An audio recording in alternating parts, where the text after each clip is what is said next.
al corto tiempo, poco tiempo después, absolutamente es diferente. Entonces, son palabras yo creo que muy sabias. Bueno, lo que comentaba al principio, un poco con la doctora Balboa, el asunto de dónde nace la parte de la restricción de crecimiento, un poco explicar dónde hice mi formación del fellow y después el máster en el Clínic de Barcelona, que está al alero de la Universidad de Barcelona, y hay un grupo muy potente a nivel mundial. Yo igual como esta presentación está un poco más enfocada en la neo, y casi todos los ginecólogos saben más o menos lo que pesa el Clinic, pero yo creo que la neo probablemente no es tanto, pero son prácticamente uno de los principales polos de desarrollo de la medicina fetal y de la cirugía fetal a nivel mundial y sobre todo latinoamericana por el idioma. Ellos trabajan en conjunto con otros hospitales como el Sant Joan de Déu, que es un hospital de niños, cirugía fetal, cirugía pediátrica, muy avanzado, muy lindo. El Jesús Usón, que es el centro de cirugía de mínima invasión, que es un centro en donde se parten todos los que hacen titulaciones, digamos, superiores en la parte de medicina fetal, en que es obligatorio pasar por cirugía fetal. Y se parte allá con modelos de oveja, antes, 2 o 3 meses antes de poder ingresar recién a un pabellón para fetos, digamos, humanos. Y es un centro muy moderno. Y Lily Babs, que es una institución que está muy abocada a lo que es la investigación.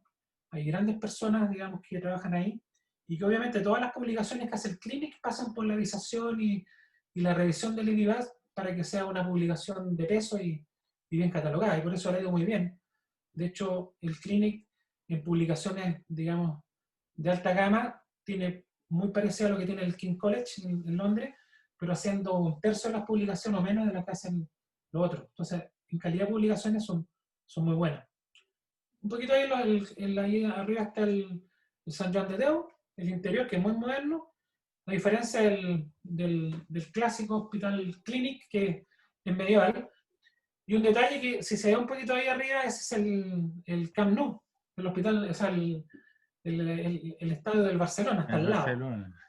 El Camp Nou, está al lado, y cuando habían partidos, esa cuestión era un nerviero de gente. Está al lado, pegado. Es un barrio muy bonito.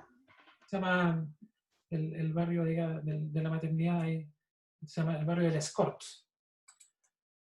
Esto más que nada para graficar un poco que acá nosotros utilizamos la identificación nada más como identificación. Allá la identificación es multifuncional. Con ella tú accedes prácticamente al pabellón, a la biblioteca, al casino, que es un casino muy rico, pagando muy poco. Por atrás la tarjeta esa tiene como un código de barra y que las comidas te salen casi al costo. Es muy barato comer ahí, es muy rico comer en el mismo hospital. Sirve para entrar a pabellón a cambiarse ropa, código de barra. O sea, eso da un poco de privacidad y evitar que ande gente que no corresponde dentro del hospital. Y la tarjetita que da la Universidad de Barcelona, que es más que nada para el transporte público, muy barato. O sea, está todo muy bien pensado. Yo pasé tiempos muy gratos allá en Barcelona, acá con uno del grupo del programa, del PhD program, que están casi todos ya de vuelta aquí en Chile. Y una foto acá con el precursor de todo esto, la cabeza, el headmaster de Barcelona, que es el doctor Gratacós, una persona brillante, un gran cirujano fetal y una muy buena persona. Y gracias a él, digamos, es lo que ha llegado a ser, digamos, este polo de desarrollo en Barcelona. Y centro de delegación de prácticamente de casi toda España y gran parte de Europa. Ellos operan 2 o 3 cirugías fetales semanales. Bueno, en el tiempo que estaba yo en Barcelona, ellos me exigían que por año tenía que hacer 2 o 3 publicaciones, que está dentro del marco, digamos, de la formación.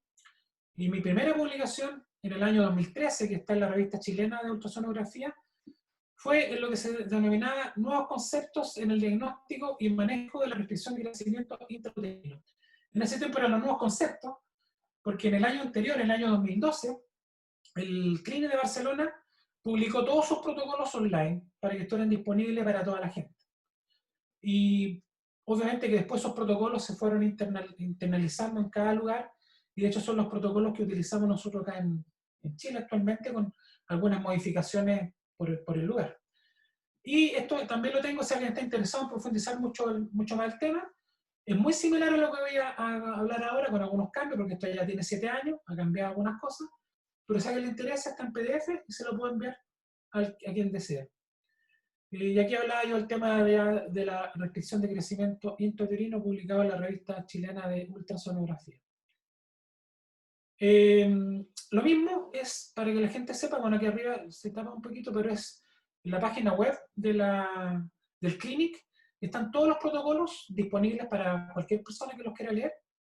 Son muy didácticos y obviamente que uno cuando hace la formación, esto es la Biblia, hay que sabérselos de memoria. ¿Ah? Porque ellos tienen una máxima muy importante. Si la persona que trabaja en el hospital se atiene al protocolo, te protege médico legalmente. Porque ante cualquier cosa uno dice, trabajó y se hizo en relación al protocolo que está establecido en el lugar y eso obviamente te protege ante cualquier tipo de demanda, problema o un mal resultado que puede haber. Por lo tanto, obviamente no somos un robot, pero esto se manejaba y habitualmente se debía cumplir el protocolo para los manejos. Hay un manejo muy bueno del crecimiento fetal que está online para quien quiera revisarlo y mi presentación se basa mucho en eso. Ya, entrando directamente a la presentación, la restricción del crecimiento intrauterino, o el RCIU, es la insuficiente expresión del potencial genético del crecimiento fetal. También llamado crecimiento intrauterino restringido, que es el CIR, que en todas las publicaciones españolas y de Barcelona aparece como CIR. Nosotros ya estamos acostumbrados al RCIU.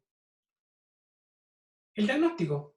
Para hacer un buen diagnóstico de que un fetito está pequeño, obviamente que tenemos que tener una buena correlación con la edad gestacional real que tiene, y para eso tenemos que hacer idealmente una ecografía precoz, una ecografía realizada antes de la semana 12, idealmente, porque si ves la tabla, a medida que pasa la semana, el error diagnóstico para la datación de la edad gestacional es mayor, llegando hasta la semana 28 con un error de 21 días. Por lo tanto, prácticamente si la paciente no tiene ecografía o supo tarde que estaba embarazada, es muy poco probable que podamos hacer un buen diagnóstico de un retardo de crecimiento si no sabemos bien la edad gestacional real.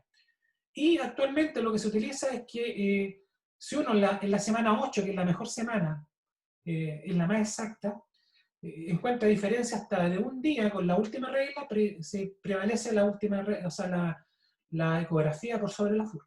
¿Ya? Allá, por lo menos en muchos lados, ya con un día de diferencia corrigen digamos, con la ecografía, dejando la FUR, la última regla, en un lugar secundario. Actualmente, y según la publicación que hizo el Hospital de Barcelona en el año 2012, y que después fue tomada prácticamente por todo el mundo, dividieron los retardos de crecimiento de origen placentario, que va a ser gran parte de nuestra reunión, en precoz y tardío, y que obviamente son prácticamente patologías diferentes. Después del año 2012, que fue esta publicación, ellos plantean que si bien son una misma patología unificada, se comportan como entidades etiológicas con etiologías diferentes. ¿Ya? Yo voy a hablar un poquito después de ese tema. La clasificación. La restricción de crecimiento intrauterino se presenta en aproximadamente el 10% de los embarazos. El diagnóstico es ecográfico, o sea, si nosotros encontramos un feto bajo el percentil 10, quedaría catalogado como una restricción de crecimiento inicial. Ahí hay que afinar después, digamos, el detalle. El 70% son constitucionales, que serían los normales pequeños, que ahora se utiliza más la palabra PEG, más como la parte pediátrica, o sea, pequeño para la edad gestacional. Y para ello, para hablar que es un normal, o sea, un feto chico pero normal, tiene que tener un Doppler normal y estar sobre el percentil 3. Y los fetos patológicos, o sea, los restricciones de crecimiento que realmente son patológicos, son un 30%. O sea, de 10 fetos que vemos que están chicos, 3 de 10 van a ser, digamos, de estudio porque están con algún tipo de problema. Aquí hay una gráfica, digamos, una torta, digamos, y graficando que el 30% de los retardos de crecimiento, ¿cierto?, son patológicos y el 70% son los antiguos constitucionales, porque ahora se habla más de la palabra pequeño para la edad gestacional. La palabra constitucional como que ya está en desuso. Diferencia entre el pequeño, sano, y el retardo de crecimiento patológico. Se considera un pequeño para la edad gestacional o constitucional el que tiene un peso fetal estimado inferior al percentil 10, pero mayor al percentil 3. Ya solamente que un feto esté bajo el 3 se considera anormal. Y el estudio de Doppler está dentro de la normalidad, ¿ya? Excepto que sea bajo el percentil 3. O sea, para decir que es un PEG, tiene que tener a lo menos un Doppler normal. Se define como retardo de crecimiento, o sea, el patológico, la presencia de un peso fetal estimado inferior al percentil 3 o inferior al 10, pero con Doppler anormal del feto o de las arterias uterinas. O sea que ya tenemos que tener un feto o muy chico o con el Doppler alterado. De este porcentaje de retardo de crecimiento ya patológico, se cumple de nuevo la regla de los 30 y los 70, que se va a repetir casi en toda la presentación. De los que son patológicos, o sea, de los que son que tienen un problema, el 30% son la mayoría son genópatas, TORCH precoz, síndrome genético metabólico o cardiopatías severas. Estos habitualmente se diagnostican muy precozmente, algunos se pasan, y ahí voy a dar algunos tips, y el 70% son de insuficiencia placentaria, que es lo que básicamente nos toca ver a nosotros. ¿Ya? Ahí de nuevo un gráfico para que quede más claro. Acá tenemos todos los que están bajo el percentil 10, y de estos 30% que son los patológicos, a su vez se subdividen en 30% de origen genéticos y otros, y 70% placentarios. O sea, de nuevo se dividen en 30, 70. Y esta parte de la torta, este 70%, de este porcentaje es el que nosotros nos va a tocar ver principalmente. Por lo tanto, y para enfatizar en ese tema, los retardos de crecimiento por insuficiencia placentaria, como ya dije al principio, ahora estamos solamente los que nosotros nos toca ver, los por insuficiencia placentaria, de nuevo, la regla del 30-70, el RCIO precoz, que es la definición que dio el Hospital de Barcelona, que se utiliza en todos lados, es el 30%, y el RCIO tardío, que se produce después de la semana 34, 32, 34, ese hasta el límite, es un 70%. Y ambos tienen un comportamiento muy diferente. ¿Ya? Aquí de nuevo el gráfico, ¿cierto? En el retardo de crecimiento placentario tenemos un 30% de origen precoz, antes de la semana 32, 34, y tardío el 70%. ¿Por qué es importante tener en claro y diagnosticar, digamos, estos fetitos? No solamente por el manejo intraútero, sino que también por las consecuencias postnatales. El hecho de tener una restricción de crecimiento patológico aumenta 6 a 10 veces el riesgo de muerte perinatal. La tasa de mortalidad fetal aumenta 8 veces y cuando el percentil es menor a 3, aumenta 20 veces. Hay mayor riesgo de parálisis cerebral, mayor riesgo de muerte súbita del lactante. Una publicación también del Barcelona, dicen que la restricción del crecimiento, el CIR, un quinto de las muertes perinatales, un quinto de los prematuros, bajo 34, y un tercio de la morbilidad neonatal. O sea, una patología de suma importancia. La consecuencia ahora a largo plazo, una vez que ya el bebé nace, coeficiente intelectual menor a la media para la edad gestacional en los primeros 5 años de vida, desarrollo neuromotor y adaptativo retrasado. En muchos países, el control postnatal de todos estos fetos chicos lo hacen en lugares especiales, porque ellos dan énfasis a todo lo que es el seguimiento en el psicodesarrollo y desarrollo motriz y otras cosas, porque estos niños van más retrasados. O sea, se debe hacer un control postnatal un poco especial para ellos. Y ya en el adulto hay mayor incidencia de síndrome metabólico, hipertensión, enfermedad cardiovascular, y esto todo es por la hipótesis de Barker, que es como el feto está sometido muchos meses a una hipoxia crónica, desnutrición intraútero y una morfología restrictiva, el feto viene con un fenotipo ahorrador, un feto que está preparado para pasar carencias. Como las carencias no siguen, y después las mamás intentan engordarlo con buenos lácteos, buenas leches de cualquier tipo, y después la vida, cuando está más grande, empieza la comida chatarra y todo, se produce un desbalance de un genotipo que está preparado para ser ahorrador con abundancia, y se produce esta alteraciones, los síndromes en el adulto, hipertensión y cosas por el estilo. Ahora, un poco de la etiopatogenia del retardo de crecimiento intrauterino precoz. Esto cumple para el retardo de crecimiento precoz y la preeclampsia precoz, que también ahora se divide en preeclampsia precoz y tardía. El origen tiene un origen de una mala implantación, o sea, el origen es netamente placentario. Se produce una invasión trofoblástica anormal. Y lo normal es que el trofoblasto invada todas las placentas, o sea, todos los vasos, digamos, del útero, y se convierten en vasos muy gorditos, digamos, de gran capacitancia, de gran flujo. En la preeclampsia se sabe, y esto por estudios patológicos, preeclampsia precoz y los retardos de crecimiento precoz, esto no se produce y se mantiene la túnica y la parte muscular reactiva, por lo tanto son vasos de alto flujo. Y esta mala implantación es la que produce, obviamente, mientras más mala es, se producen los retardos más severos, las preeclampsias más severas y los síndromes de Hep. O sea, esto tiene un origen placentario. Acá para graficar lo mismo, es como que se produce una invasión incompleta del trofoblasto, como que no llega, digamos, al fondo, y se produce una serie de alteraciones en el abastecimiento sanguíneo, en el intercambio de nutrientes, de oxígeno, y obviamente el origen es netamente de la placenta, una falla placentaria en la implantación. O sea, esto parte desde el inicio. Esto más que nada para graficar que la preeclampsia y el retardo de crecimiento son prácticamente una misma enfermedad, que sobre todo las precoces, que comparten un porcentaje importante que van a tener preeclampsia y retardo de crecimiento. Mientras más precoz es la aparición del retardo de crecimiento, se asocia mucho más a preeclampsia.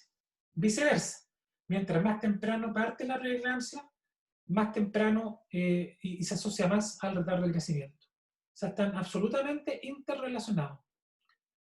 Acá lo mismo, mientras más precoz y severo es el retardo, la asociación con preeclampsia severa y síndrome de Hep es mayor. Mientras más precoz y severa es la preeclampsia, la asociación con retardo de crecimiento es aún mayor.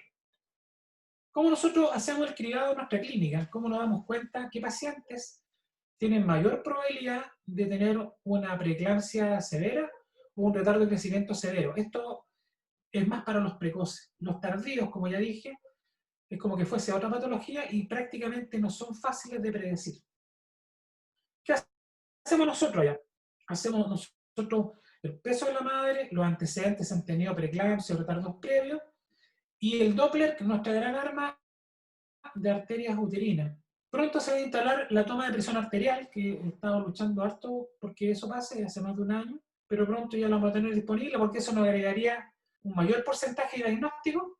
Y con todos estos datos nosotros hacemos en el informe del screening, semana 11, 14, 21, 24, podemos estimar con un porcentaje personalizado el porcentaje de riesgo que puede tener esta paciente tanto de retardo de crecimiento como de preeclampsia. Y nuestra labor es cuando recibamos esto, es darle aspirina a la paciente, 160 miligramos en la noche, y con eso logramos disminuir el riesgo en un 60-70%. Por eso es importante hacer este cribado, este screening bien hecho, para poder ayudar a las pacientes que tienen riesgo. Este es un pequeño gasto para mostrar acá como el Doppler que hacemos nosotros de la arteria uterina. Este es un Doppler patológico con un IP muy alto, 1.87 para la semana 23, por ejemplo. Este es el diástole. En cambio, el normal tiene que ser un vasito muy gordito, o sea, un diástole muy ancho con un IP bajo. Esta paciente tiene riesgo, y no dar un riesgo en relación a la otra antecedente, y esta paciente prácticamente no tiene riesgo. Con eso nosotros ya tempranamente podemos diferenciar un poco qué pacientes prácticamente pueden hacer una patología restrictiva del crecimiento o preeclampsia y cuál tiene menor probabilidad. Esto ya lo había mencionado, el porcentaje. Diferencias entre el retardo de crecimiento precoz y el tardío son muy importantes, por eso que se plantea que son dos patologías diferentes. Primero, el precoz aparece tempranamente antes de la semana 34, el tardío después de esa semana. El problema del precoz es el manejo. El manejo es porque hay que hacer un muy buen Doppler para hacer un seguimiento. Esto tiene como una evolución que la podemos predecir en el tiempo. El Doppler se altera desde menos alterado hasta muy alterado. Y ese es el manejo con el Doppler, hasta cuánto podemos aguantar en relación a la edad gestacional. El problema del tardío es el diagnóstico. Es un diagnóstico difícil de hacer. el 40-50% se escapa al diagnóstico. Por eso es que el problema más que nada es el diagnóstico. El retardo de crecimiento precoz data de una insuficiencia placentaria severa, con una hipoxia muy severa también para el feto. El tardío es muy poca hipoxia, pero es muy mal tolerada. El feto, al no estar adaptado para la hipoxia, con un poco más de hipoxia responde mal y podemos tener un mal resultado, un óbito. Como ya dije, el retardo de crecimiento precoz tiene un deterioro progresivo en el Doppler. En cambio, el tardío solo se altera el Doppler de la arteria cerebral. El resto está todo normal. A diferencia del precoz, que es algo evolutivo, va de menos a más casi con todos los vasos. El tardío, solo Doppler de la cerebral media o el índice CP, que voy a explicar después, eso es lo que nos llama la atención. Y acá la gran mortalidad del precoz es debido a la inmadurez. De repente hay que sacar fetitos de 25, 26 semanas, y obviamente inmaduro extremo. En cambio, el tardío no es eso. El tardío es que de repente se muere en intraútero, por no diagnóstico. Esa es a lo que hay que enfocarse. El retardo de crecimiento precoz, muy protocolizado con el Doppler, que ya explicaré también, y se asocia, como ya dije, a preeclampsia en un 50%. El tardío es poco predecible, se asocia a poco preeclampsia, 10%, y acá es un punto muy importante. No todos los retardos de crecimiento intrauterino tardío están bajo el percentil 10. Y eso es lo que hace que no se diagnostiquen todos. Uno tiene que estar atento a varias cosas. Primero, intentar lograr que todos los colegas obstetras pidan una ecografía entre la semana 32 a la 34. Muchos colegas piden una ecografía en la semana 28, 30, y de ahí se saltan a la semana 37, 38 al final, y muchas veces se puede pasar el diagnóstico. Como ya dije, el late onset o el retardo de crecimiento tardío parte a la 34, en algunos casos a la 32. Pero si no vemos la ecografía en ese periodo, se nos puede pasar. Y lo otro que es importante en este traicionero late onset es que no todos caen bajo el percentil 10. Hay fetos que parten muy grandes, percentiles 90, 95, que tienen un potencial genético muy alto, y que a pesar de que estén restringidos por la placenta, como tienen un potencial genético muy alto, no alcanzan a caer bajo el percentil 10, pero son un retardo de crecimiento en la parte patológica. Por lo tanto, hay que estar ojo cuando los fetitos cambian de percentil en la ecografía. Si van en el 90 y bajan al 20, 25, siempre hay que pedir un Doppler, porque el otro, la ecografía común y corriente, le va a decir que está chico nada más, pero el Doppler es el arma que tenemos para hacer el diagnóstico. Aquí para enfatizar un poco, que es para la preeclampsia y para el retardo de crecimiento, de origen precoz, bajo la 34, y tardío sobre la 34, pero obviamente en medicina no es matemático. Hay algunos tardíos que parten un poquito antes y algunos precoces que parten un poquito después. Esto más que nada para graficar, pero entre la semana 32 y 34 tenemos la división de ambas patologías.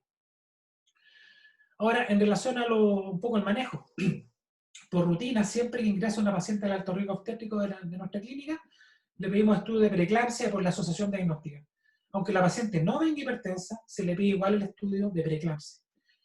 Obviamente, porque cada vez las preeclampsias están más tradicionales también, más normotensas, y de repente tienen la preeclampsia y no nos damos cuenta. Y la maduración pulmonar, que me voy a tener un poquito más adelante al final, se ve caso a caso. Por definición ecográfica, todo feto que cuando uno lo diagnostica bajo el percentil 3, eso se denomina, digamos, protocolarmente como RCU severo. Severo porque hay que hacer más estudios en ese feto.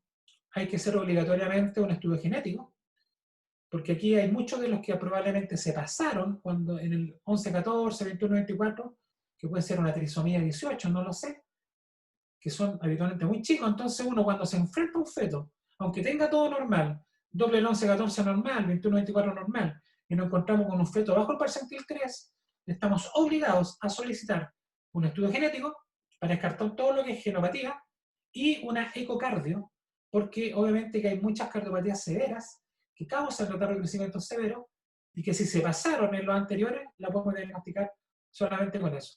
Por eso que el percentil bajo 3 se denomina severo hasta que se recataloga si ya hacemos el ecocardio, si ya hacemos la amniocentesis y sale eso normal, la digamos, la valorización del estadio se hace con el Doppler, que lo voy a explicar a continuación. O sea, es severo en el principio y después se ve cómo se clasifican todos. Los estadios del retardo de crecimiento, como ya dije, el constitucional, que es el pequeño para la gestacional, es un feto que debe estar sobre el 3, porque bajo el 3 en todo estudio, y con Doppler normal. Al igual, aunque esté eso igual, un feto chico bajo el 10 se tiene que hacer seguimiento. Nunca un feto chico, por ejemplo, diagnosticado a la 34, aunque a la 34 le salga el Doppler normal, se debe dejar sin control, hay que hacer un seguimiento con Doppler a posteriori. El retardo de crecimiento de estadio 1 debe cumplir alguno de los siguientes criterios, o todos, o uno o la totalidad. Un peso fetal bajo el 3, ya solo con eso es estadio 1. Un Doppler de arteria cerebral media con vasodilatación, o sea, un índice de pulsatilidad menor al 5. Un índice CP alterado o disminuido, que se hace un parangón, una dualidad entre la cerebral media y la umbilical, que incluso pueden estar las dos normales, pero hay un ratio que se saca que puede estar alterado, y es el primer índice prácticamente de la alteración en estos fetos tardíos. O las arterias uterinas elevadas. ¿Por qué pasa esto? ¿Por qué pasa el asunto de la vasodilatación en los fetos, sobre todo en los tardíos? Porque se produce un evento importante de adaptación fetal, en que como el feto sensa que le llega poco oxígeno, privilegia los órganos nobles. Dentro de ellos el cerebro y el corazón. Por lo tanto, vasodilata el cerebro, y nosotros con eso, con el Doppler, nos damos cuenta que el bebé está redistribuyendo.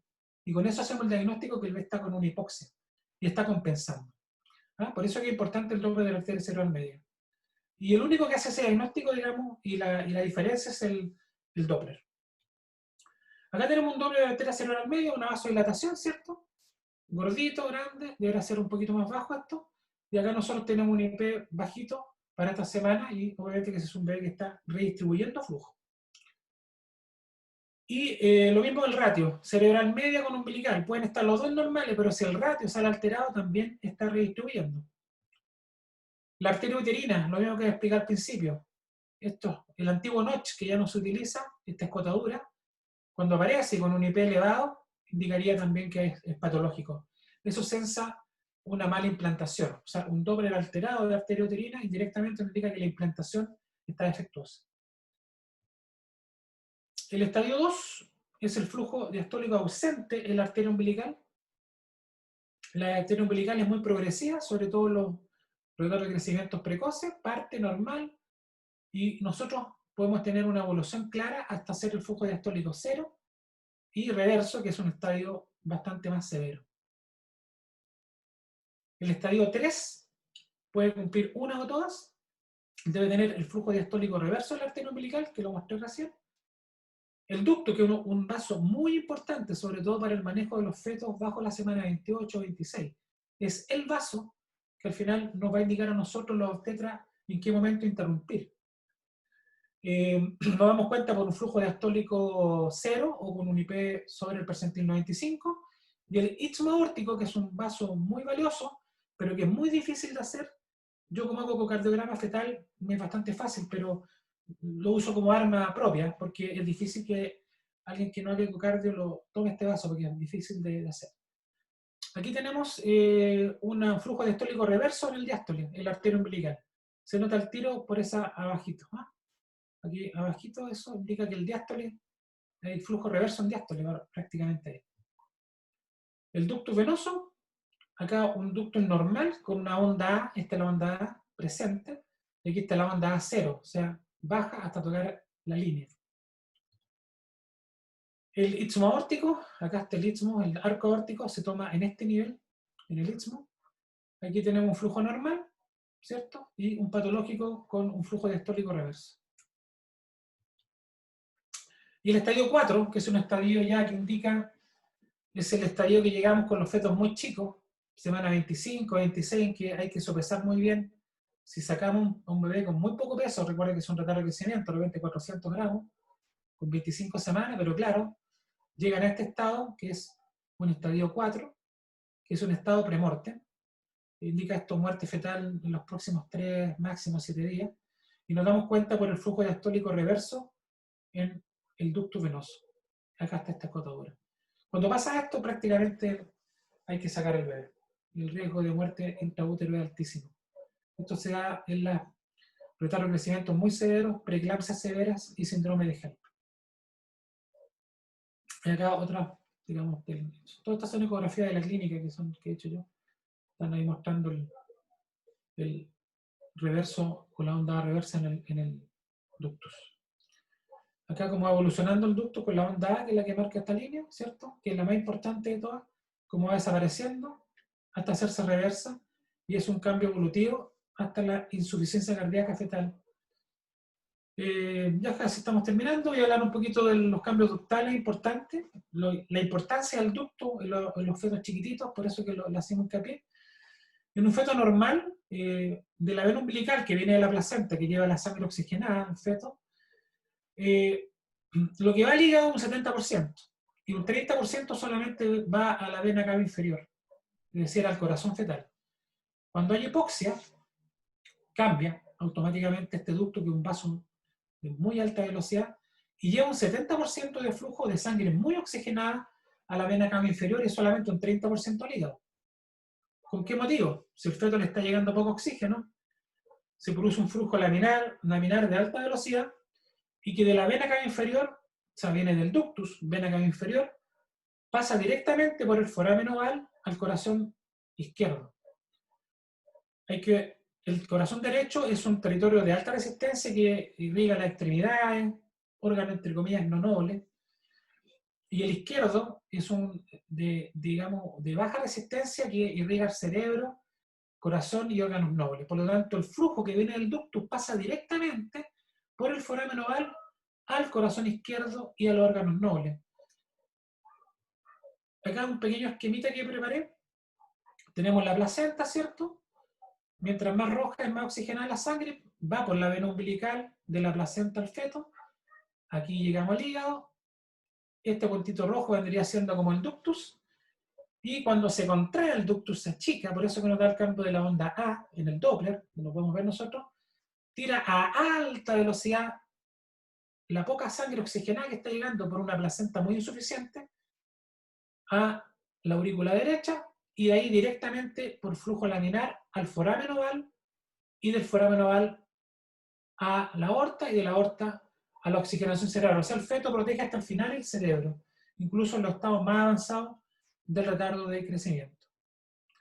Acá está el patrón completo de evolución al Doppler, desde muy poco hasta muy alterado en los precoces.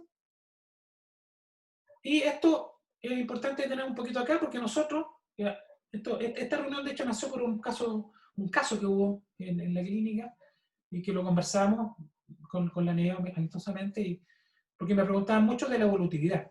Nosotros tuvimos un caso de una paciente que llegó con un RCU severo, percentil 3, que era de estudio, y se hospitalizó para estudio. ¿Cuál era el estudio? Hacer un ecocardio, un estudio genético y el Doppler. Y esta paciente pasó rápidamente en 48 a 72 horas de un estadio 1 a un estadio 4, que lo que era absolutamente poco predecible, y obviamente que fuera de toda regla. El estadio 1, esta es una publicación que está en estas dos publicaciones que concluyen esto, pueden pasar de 2 a 4 semanas a pasar a un estadio 2. Si uno hace un seguimiento en Doppler, eso es lo que uno esperaría. Siempre medición es variable, por eso hay que hacer un Doppler en relación a lo que voy a comentar después. Unas 2 semanas de pasar del estadio 2 al 3, aproximadamente, y del 3 al 4, 1 o 2 semanas, y ya en el 4 esto es rápido, 3 a 7 días, que este es el estado final. Entonces nosotros, de un estadio 1 al 4, debemos esperar por lo menos 3 a 4 semanas en esa evolutividad. Que pase de este salto a este salto es un poco probable, y obviamente que retrospectivamente lo que hizo esa paciente en cuestión hizo un desprendimiento placentario, ¿ya? Y obviamente llevó, menos mal que se diagnosticó y sacamos el fetito vivo. ¿Cómo se sigue esto? El PEC se hace cada 2 semanas con Doppler, como ya dije, aunque el feto esté aparentemente sano con Doppler normal, se hace un seguimiento ambulatorio cada 2 semanas con Doppler. El retardo de crecimiento estadio 1, un seguimiento ambulatorio cada 1 o 2 semanas, hay uno de caso a caso, dependiendo si la paciente es hipertensa o no hipertensa, otras cosas. Si el estadio 2 se hace Doppler cada 2 o 4 días, ambulatorio o hospitalizado. Eso se decide en relación, como le dije, si la paciente es obediente, si entiende bien o no. Si no entiende o no es obediente, mejor la hospitalizamos. Si no, puede ir a la clínica a hacerse el examen. Y obviamente, estadio muy avanzado 3 o 4, tienen que estar hospitalizados porque le estamos haciendo Doppler todos los días, o incluso hasta 2 veces al día. Y esto es importante, cada restricción de crecimiento que se acompaña de una preeclampsia severa, se le debe agregar 1 grado al diagnóstico. Si el estadio 1 pasa automáticamente al 2 si tiene preeclampsia. Al manejo de interrupción, se realizará una evolución pulmonar solo si se cumplen criterios de finalización del embarazo o ante una evolución incierta. Yo lo voy a explicar brevemente al final. No se trata de madurarlo a todos cuando llegan, sino que idealmente cuando hay una indicación de interrupción pronta o cuando en el caso que no sabemos cuándo se interrumpir, mejor lo maduramos ante la duda. Pero si sabemos que esto va para largo, mejor guardar las maduraciones para un poquito más adelante. Y la neuroprotección, que es el sulfato de magnesio, se extiende en estos fetitos que tienen una parte neurológica más lábil. Por eso es lo mismo que se guardan las maduraciones pulmonares para un poquito después. Se extienden hasta la semana 34. Por protocolo se hacen hasta la 32. Pero en el caso del laboratorio de crecimiento, el protocolo dice, el protocolo del Clinic, hasta la semana 34 uno deberá ofrecer neuroprotección antes del parto. Protocolo de interrupción, entonces, el PEG, el pequeño bebé gestacional, el sano, puede llegar a término, no con clínica parto vaginal, o sea, feto normal. El estadio 1 se puede finalizar a la semana 37, pero ojo, si está con la dilatación de la arteria cerebral media, se corre el riesgo de, en un 50% de los casos, que termine con una cesárea de urgencia, porque son placentas que no aguantan mucho el trabajo parto. Entonces, de hecho, hay algunos colegas que van directamente a la cesárea, porque se sabe que si se le ofrece el trabajo parto, en un 50% de los casos terminaron con cesárea de urgencia. ¿Se puede ofrecer? Ahí depende un poco de cada colega.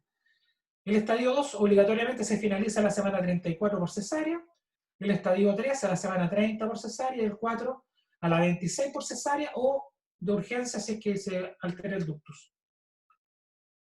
Y con esto termino, un poquito de los corticoides. Esta es una publicación muy buena, que también la tengo, si quien quiere se la envío completa, está en PDF. Es una publicación de agosto del 2017 que habla un poco de los pros y los contras de la maduración con corticoides de los fetos, ¿cierto? Una publicación muy amplia, que salen muchos links de otras cosas también. Y mencionar un poco a Archibald Cochrane, a quien le demos el The Cochrane Collaboration, que lo utilizamos mucho cuando hacemos publicaciones o revisiones bibliográficas.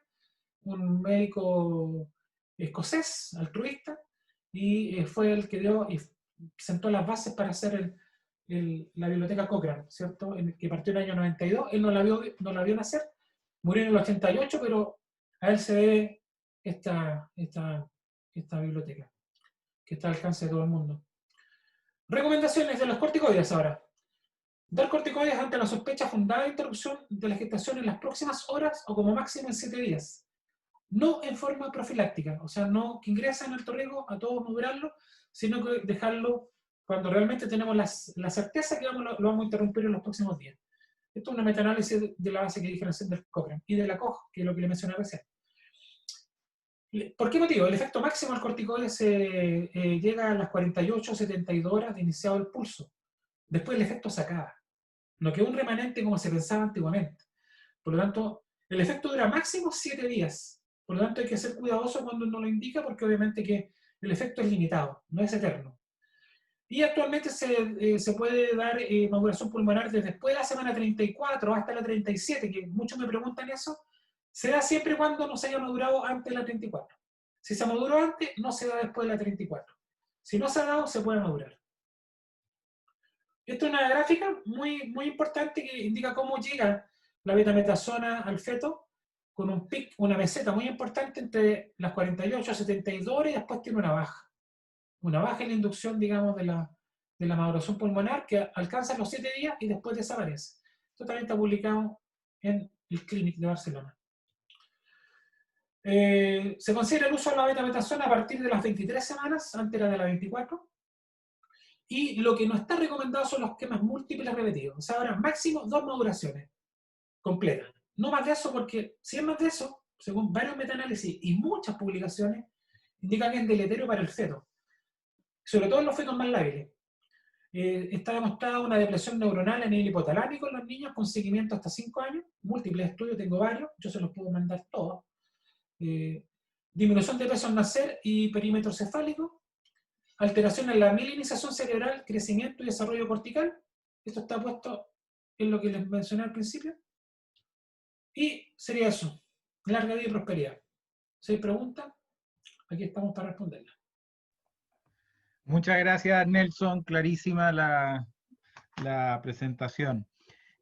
Un poco, tengo dos dudas y un comentario. Para los pediatras, la diapositiva que mostraste al principio de la variabilidad que uno esperaría en la diagnóstico de edad gestacional según la ecografía, Sí. es súper importante porque existe la costumbre en los pediatras, que afortunadamente se está eliminando, en que nosotros le ponemos la edad gestacional. Entonces, Claro. uno le pregunta al obstetra y 38 semanas y uno va y le pone el recién nacido porque le pareció 36 semanas. Y eso Claro. es un error conceptual bien importante. Hoy día en Sí. Chile y en todo el mundo, la mayor parte de los embarazos tienen unas ecografías precoces, Sí. en que el error obstétrico es mínimo comparado con el error nuestro. Si nosotros Sí. hiciéramos un test de Dubovitz, que ninguno de nosotros, de los que estamos en la NEO de la INDISA, estamos capacitados para hacerlo, y si alguna vez lo estuvimos se nos olvidó porque se requiere práctica. Si nosotros hiciéramos un test de Ballard, que también es un test que se usa para asignar edad gestacional por parte del neonatólogo, también requiere un grado de expertise y los márgenes de errores de los dos fluctúan entre 2 y 4 semanas. Depende un poco de si el recién nacido es cercano al término o es prematuro. Por lo tanto, es un mensaje para los residentes que eliminemos la costumbre, o sea, usemos la edad gestacional que nos da obstetricia, salvo los contados casos que nos ocurren una vez o dos veces al año en que no tenemos ningún antecedente, Correcto. pero la edad gestacional obstétrica es súper precisa comparado con lo que nosotros podemos hacer. Y eso es importante primero para evitar problemas frente a la paciente. De repente viene con una edad gestacional obstétrica de 40 semanas y uno le dice 38, o peor, viene con 38 y uno le dice 37 o parece de 36, y la guagua hay que hospitalizarla por cualquier cosa, por una hipoglicemia que no tiene nada que ver con su edad gestacional, y se genera un problema comunicacional, reclamo, etc. Ese era un comentario al Sí. margen. Sí, bueno, Segundo, la el tema... ecografía es muy certera, sobre todo mientras más precoz se haga, o sea, es algo mínimo. Se sabe actualmente que la raza humana, como raza humana, crecemos matemáticamente durante las primeras 11 semanas, independiente de la raza, chinos, negros, todos lados, es matemático, por lo tanto el error, digamos, de cálculo de gestacional es mínimo. Y eso hay Nosotros, que por tenerlo claro ejemplo, porque así es. podríamos estar cerca del error ecográfico cuando la ecografía se hace después de las 28 semanas, y eso en la Sí, vida claro. actual no ocurre. Sí. Claro, ahí está Entonces, claro. Por ejemplo, si hacemos una después de la semana 15, por ejemplo, ya hay una semana. Eso ya es más o menos. Pero claro, claro, después de la 21 son 14 días y de la 28, claro, después de la 28 salga lo que salga, porque ahí son ya podemos 3 semanas, apostar quién ¿no? la chunta, ahí Sí. podemos apostar quién la Ahí, chunta, pero exactamente. antes Ahí sí que la serviría. diagnóstico es obstétrico. Sí, Es una cosa. La segunda cosa, el tema de los corticoides para nosotros es súper importante. sí, Todos los artículos que tú presentaste son clarísimos. Y es una de las, y somos bien insistentes, y a veces generan controversia, porque es una de las intervenciones en medicina más efectiva de todas las intervenciones que existen en medicina, no en correcto. obstetricia ni en neonatología, de toda la Sí, medicina es de las intervenciones más costo efectivas que existen, porque afecta mortalidad, afecta requerimiento de cuidado intensivo, afecta hemorragia intracraneana, afecta enterocolitis, etc. Y son útiles, incluso, tú mostraste el gráfico, incluso cuando no alcanzamos las 12 horas. sí. Eh, por lo tanto, en eso a veces somos bien insistentes. Y la discusión en este caso fue porque nosotros desconocíamos el gráfico ese de la que se parece al sombrero del Principito. Es que está como al final casi, ¿cierto? Sí. Sí, sí, Sí, acá te lo muestro al tiro.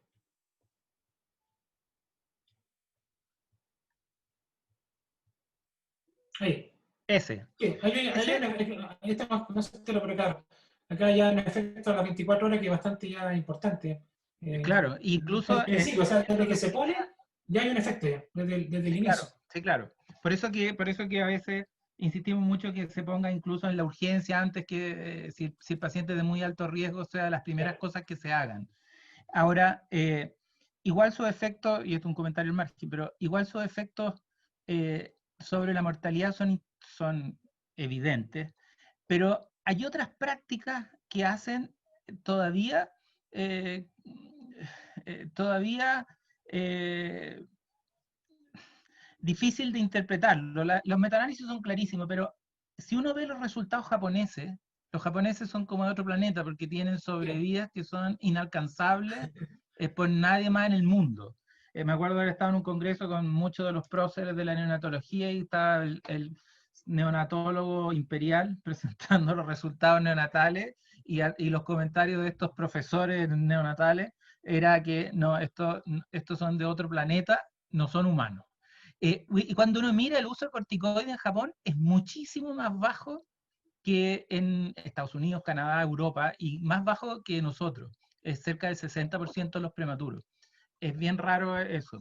Es un comentario al margen. Y mi pregunta, ¿y por qué se generó esta presentación? Es porque teníamos la duda de cuál es la salida en poblaciones de los estadios. Tú tenías una diapositiva bien buena en los estadios. ¿Esa? Esa. Claro. Esa, déjame Mira, ver aquí si yo la... te muestro, yo la mejoré un poco. Esta es una presentación que está online del Clinic, que Sí, es lo esa la mismo. vimos. Sí, Este es lo mismo. Yo la hice un poquito más sí, gráfica acá.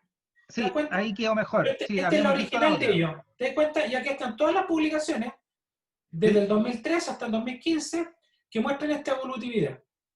Esto sí, se lo puede... que no pudimos encontrar ¿Mm? es cómo es qué porcentaje de los pacientes quienes están en estado 1 ¿Mm? terminan interrumpiéndose dentro de la semana, sabiendo que el flujo mayor va por más tiempo. ¿Se entiende? Prácticamente, yo te diría que, exceptuando el caso que hubo, que se No, porque el caso interrumpieron que uno 70, hubo era otro no, problema. nosotros sí, diferente, porque nosotros la mayoría de los fetos que ingresan, ya sea por preeclampsia severa o por retardo de crecimiento severo, ya llegan en un estadio 2 o Ya. 3 incluso, de repente. Pero cuando llegan a un estadio 1, nosotros sabemos que tenemos mínimo 3 semanas para efectuar, y eso es lo que pasa habitualmente. Yo cuando hago un diagnóstico a la semana 24, 25, de un retardo de crecimiento con un estadiaje al Doppler, con estadio 1, yo sé que tengo mínimo 3 semanas para actuar. Y puede ser hasta más.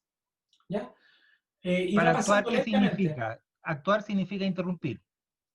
Interrumpir. Claro, o sea, es raro, muy raro, que un fetito, un retardo de crecimiento, sin preeclampsia, ojo, cuando llega a la preeclampsia automáticamente le Pasa a sumamos 2. un grado.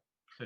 Sin preeclampsia, que fue el feto que pasó, nosotros tenemos por lo menos 3 semanas a un mes para estar con él en útero. Ok, ok. Y eso es lo que Sí, hacemos el seguimiento, por eso que hay todo un seguimiento acá, si te das cuenta, mira, acá dice claramente en estadio 1, el seguimiento es ambulatorio. Esto está en el protocolo del Clinic que utilizamos sí. nosotros en la clínica. Y se hace un Doppler cada 1 a 2 semanas. O sea, es tanta la confianza que hay en relación a eso que se sabe que no va a saltar así rápidamente de un estadio a otro, porque el Doppler en los retardos de crecimiento precoces es muy estandarizado. Va de acá hasta acá y sigue un patrón lineal. Prácticamente es muy raro que haya salto, Ya. excepto con patologías, si tiene una cardiopatía, si tiene una preeclampsia, si tiene otra cosa. Pero si es solo retardo de crecimiento, y por eso muchas veces nosotros, yo lo que les recomiendo a los colegas, cuando llegan retardo de crecimiento, que lo hospitalicen.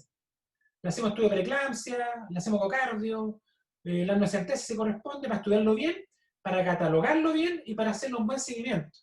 Ya. Esa paciente que Cuan- hubo se hospitalizó para eso, para ya. estudio. Cuando son de la semana, para entender esta diapositiva, cuando son estado 2, en 2 semanas, ¿qué pasa? Pasarían a un estado 3, en Y ya teoría. el estado 3, ¿cuánto tiempo tenéis para interrumpir? Una semana mínimo, Ya, máximo 2 ya. semanas.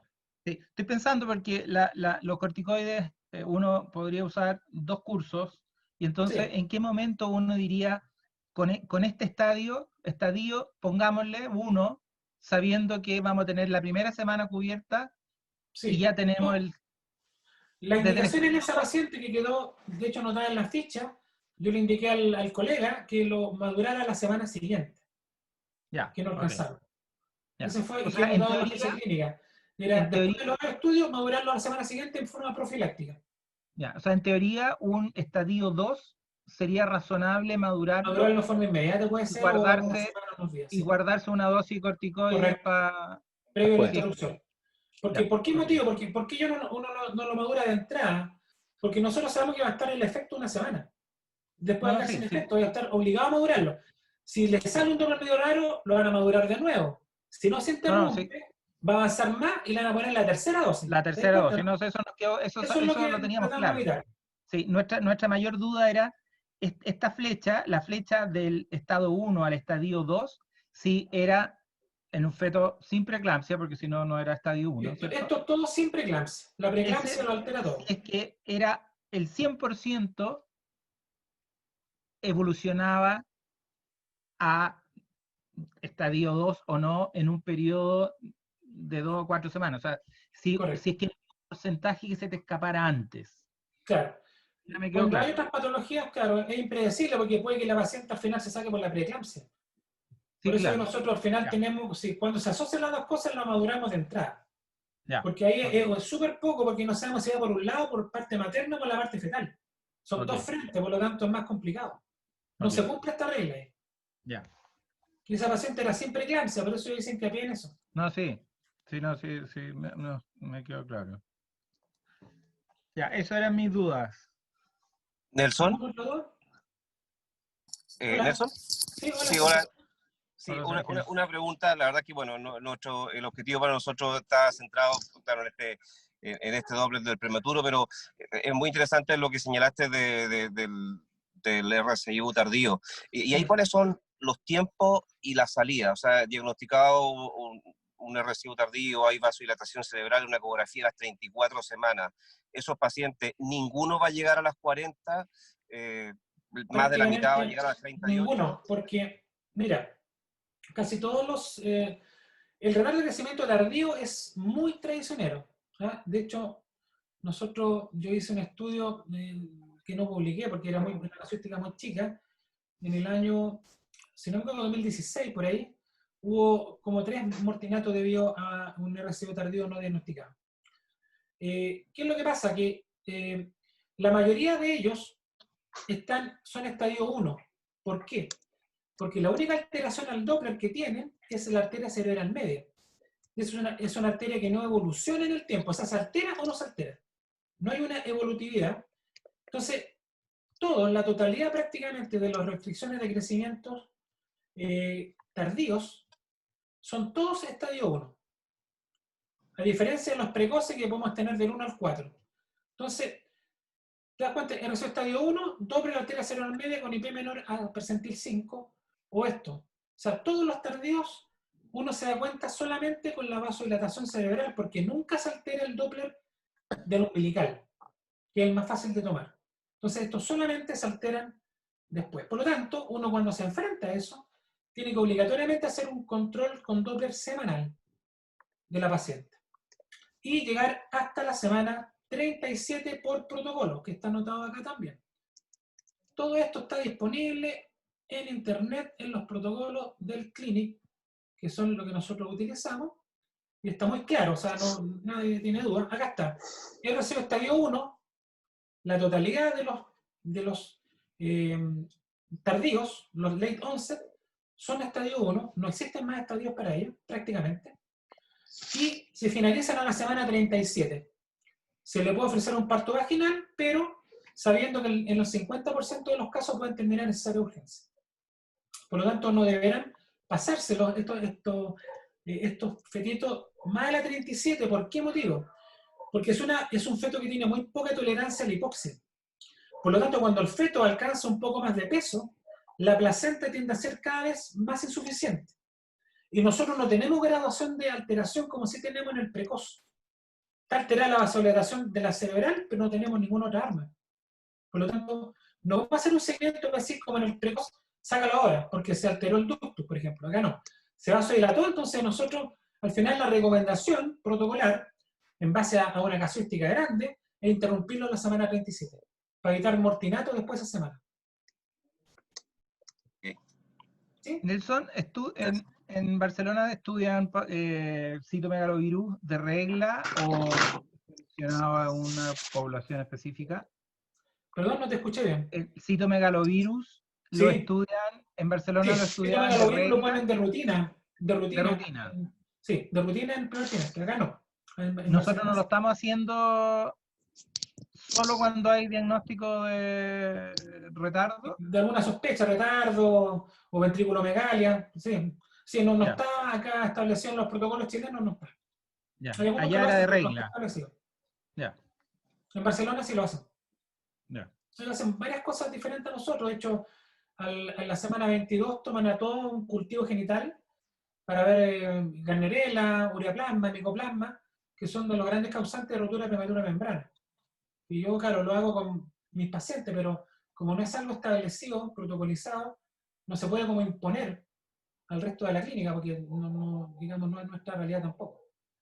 Pero yo lo hago. Ellos hacen varias cosas diferentes que están muy bien estudiadas. Pero Nelson, esos, digamos, exámenes distintos de control prenatal, ¿Mm? ¿son una norma país o lo hace la gente de Barcelona? No, es un protocolo propio de Barcelona. Ah, Es sí. un protocolo local, Mm, no es de toda España. sí. Es muy local, por eso que no se puede extrapolar. Uno puede pensar que es bueno o no, pero yo creo que acá en Chile es una sociedad diferente, con otras, digamos, probablemente a lo mejor no es aplicable. Encima que ellos tienen una red muy buena de control, por lo tanto llegan prácticamente tempranamente al sistema central. Está muy bien eso. Oye, yo quería aprovechar de felicitar a Nelson en primer lugar, digamos, por la calidad de la presentación y por la disposición a hacer esto que quita tiempo y que en el fondo nos ayuda a todos a aumentar el conocimiento y a ponernos de acuerdo en cosas que en rigor debiéramos conocer todo y que de repente son causas de discordia por errores de interpretación o desconocimiento. También a tu grupo, Javier, porque en el fondo hemos visto en el último tiempo una integración en buena con la parte obstétrica y con el agente de alto riesgo, que un poco mirado desde afuera parecía que no fuera tan fluida muchas veces o bastante beligerante, ¿ya? Y aprovechar estas instancias en las cuales podemos tener errores de apreciación o de conocimientos distintos para precisamente hacer lo que pasó aquí, que en el fondo es generar, digamos, un conocimiento colectivo y una normativa que consensuemos y que la echemos a andar y que en el fondo estamos convencidos de que es buena. Yo creo que este es el camino para seguir viendo los casos que se nos presenten a futuro, que ojalá sean pocos, en los cuales tengamos disenso de manejo o dudas antes de emitir juicios así un poco más categóricos, generar instancias de esta para poder, digamos, ver la evidencia y aportar de ambos lados el conocimiento actualizado y sacar un manejo de consenso. ¿Mm?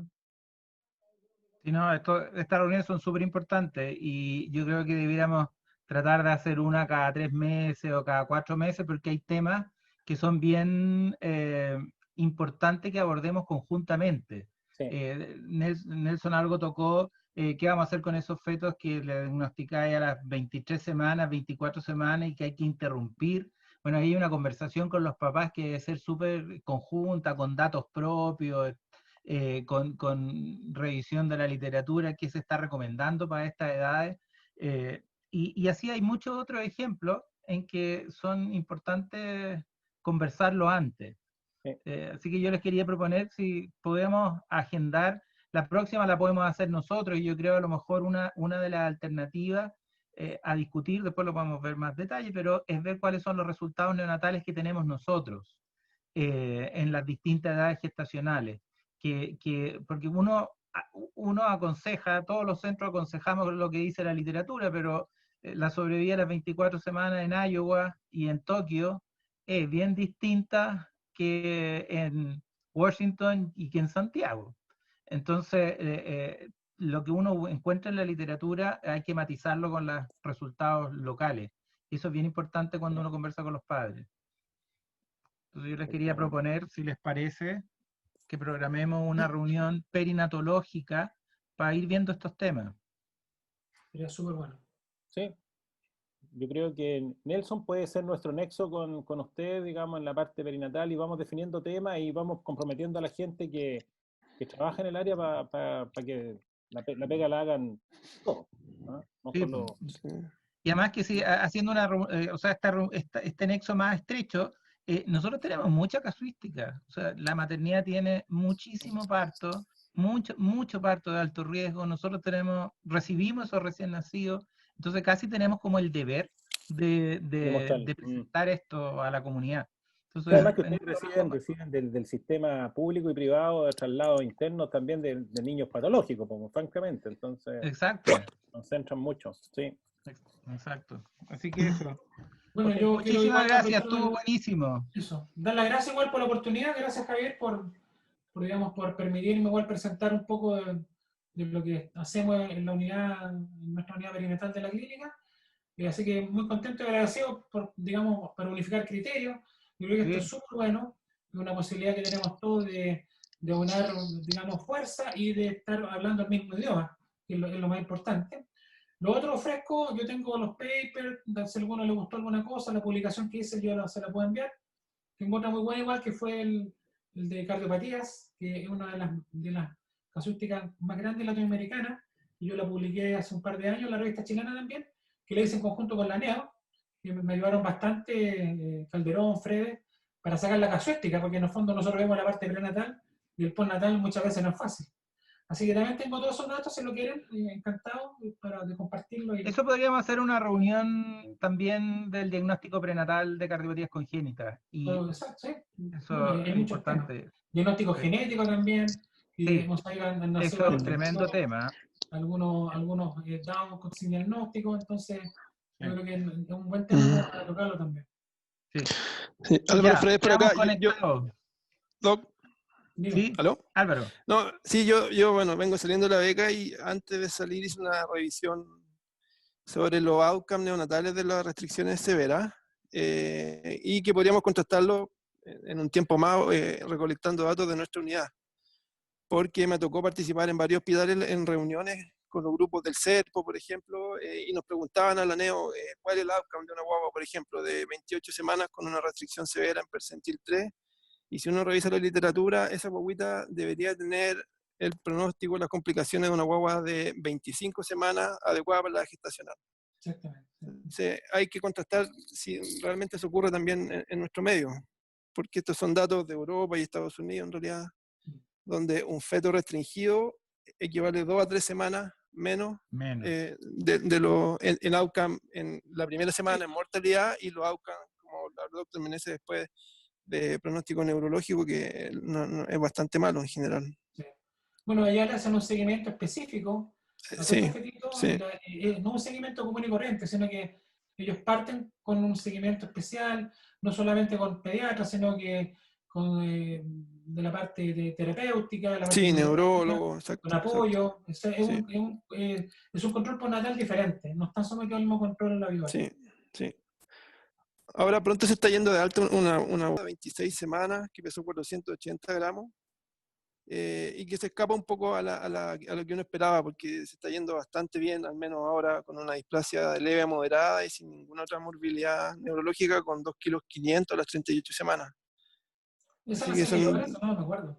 No recuerdo, tendría que revisar. Pero es de esos casos que uno... Y desde ese punto de vista, yo concuerdo con el doctor Cifuentes de los corticoides, eso es fundamental. O sea, sin corticoides esta guagua no sobrevive. ¿No? Entre poner o no ponerle.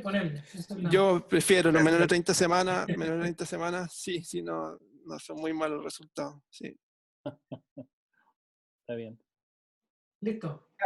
Bien, muchas gracias a todos. Gracias, Gracias por hacer. Estamos en contacto Chao. en las reuniones. Gracias.